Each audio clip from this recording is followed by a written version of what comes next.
Walter Benjamin fue un filósofo, crítico literario, crítico social, traductor, locutor de radio y ensayista alemán. Su pensamiento recoge elementos del idealismo alemán o el romanticismo, del materialismo histórico y del misticismo judío que le permiten hacer contribuciones perdurables e influyentes en la teoría estética y el marxismo occidental. Benjamin toma como referencia a varios autores como Friedrich Hebel, Jeremías Gotthelf, Charles Selsfield, Friedrich Herstecker. Pero la relación más estrecha es dada con Nikolai Leskov, quien fue un escritor y periodista ruso y a quien Benjamin menciona en casi toda su obra. Leskov renovó el idioma literario, al que aporta su conocimiento tanto del ruso más vulgar en todos sus registros como del más culto y clásico, e incluso el antiguo eslavo eclesiástico. Su sanchopancesco uso de las etimologías populares recuerda las prevariaciones idiomáticas de Cervantes. Su obra supone un gran fresco de la vida rusa en la segunda mitad del siglo XIX. Es a la vez un admirador de héroes y un humorista. Benjamin, en El narrador, comienza con una clara descripción del narrador como ser. Este está definido radicalmente por la experiencia a la que casi cotidianamente tenemos posibilidad de acceder. Benjamin, en este texto, enfatiza la muerte de la narrativa desde la misma experiencia. Por ejemplo, quienes venían de la guerra retornaban empobrecidos de experiencias comunicables, y la narrativa nace de la facultad de intercambiar experiencias.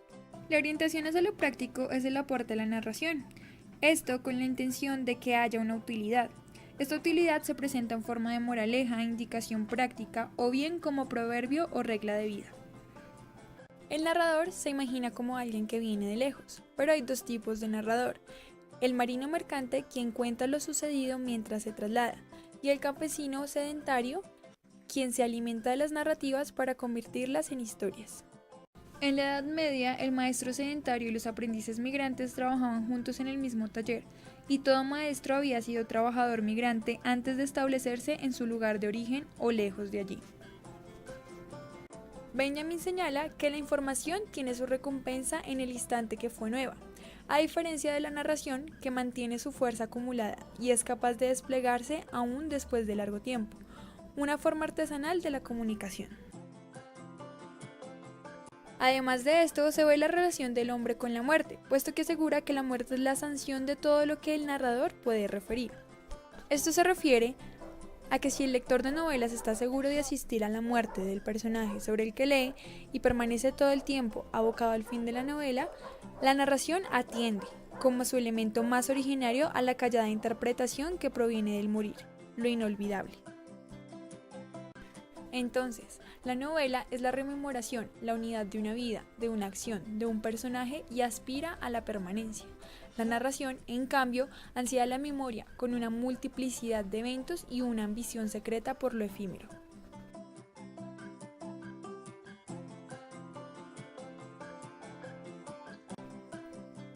Todo aquel que escucha una historia está en compañía del narrador, incluso el que lee participa de esa compañía, pero el lector de una novela está a solas, y más que todo, otro lector. Es que hasta el que lee un poema está dispuesto a prestarle voz a las palabras en beneficio del oyente. En esta, su soledad, el lector de novelas se adueña de su material con mayor celo que los demás. Rara vez se toma en cuenta que la relación ingenua del oyente con el narrador está dominada por el interés de conservar lo narrado. El punto cardinal para el oyente sin prejuicios es garantizar la posibilidad de la reproducción. La memoria es la facultad épica que está por encima de todas las otras. Consecuentemente, estamos desasistidos de consejos tanto en lo que nos concierne a nosotros mismos como a los demás. El consejo no es tanto la respuesta a una cuestión como a una propuesta referida a la continuación de una historia en curso. Para procurárnoslo, sería ante todo necesario ser capaces de narrarla, sin contar con que el ser humano solo se abre a un consejo en la medida de que es capaz de articular su situación en palabras. El consejo es sabiduría entretejida en los materiales de la vida vivida.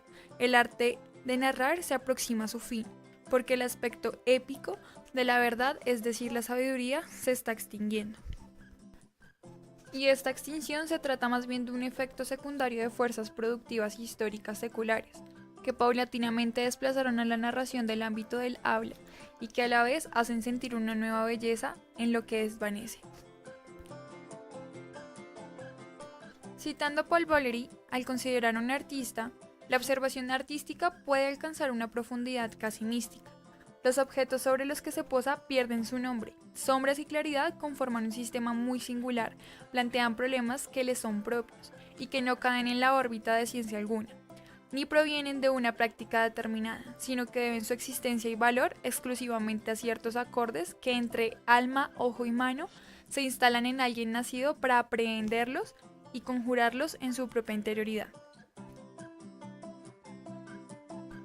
Para resumir todo esto, normalmente los narradores contaban lo que habían visto en largos viajes o sin moverse de su casa, las tradiciones y las historias del lugar.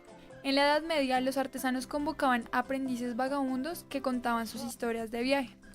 Las narraciones eran útiles porque terminaban en un refrán, una advertencia, una recomendación, algún mensaje creíble precisamente porque su origen estaba en la experiencia. De alguna manera, el arte de narrar procedía de la sabiduría, de la vida vivida, pero la sabiduría, dice Benjamin, es un fenómeno en decadencia. También apunta Benjamin a la novela como un sustituto de la narración, justamente fomentando una lectura individual y exponiendo la profunda desorientación humana, pero siendo la novela un objeto estético desarrollado por la burguesía, no es el más preocupante para la narración. La prensa es la nueva forma de comunicación verdaderamente contraria a la narración. Estamos informados de las novedades, pero somos extremadamente pobres en experiencias extraordinarias. Lo nuevo se explica, pero nos invita a una interpretación en la que se involucre al lector. La información solo vive en el instante en que es novedad. El que oye un relato participa de la comunidad de los narradores. Lo contará él mismo más tarde. Utilizará la memoria para poder reproducirlo. Se trata de una experiencia colectiva, pero el que escucha una noticia al no participar en esa interpretación no tiene necesidad de crear una experiencia colectiva. Lo más importante es hallar la posibilidad de pensar sobre la información, el conocimiento de hechos sin narrador, sin la experiencia del que lo cuenta y sin que suscite en otros experiencia alguna, ni siquiera una reacción que nos mueva a interpretar.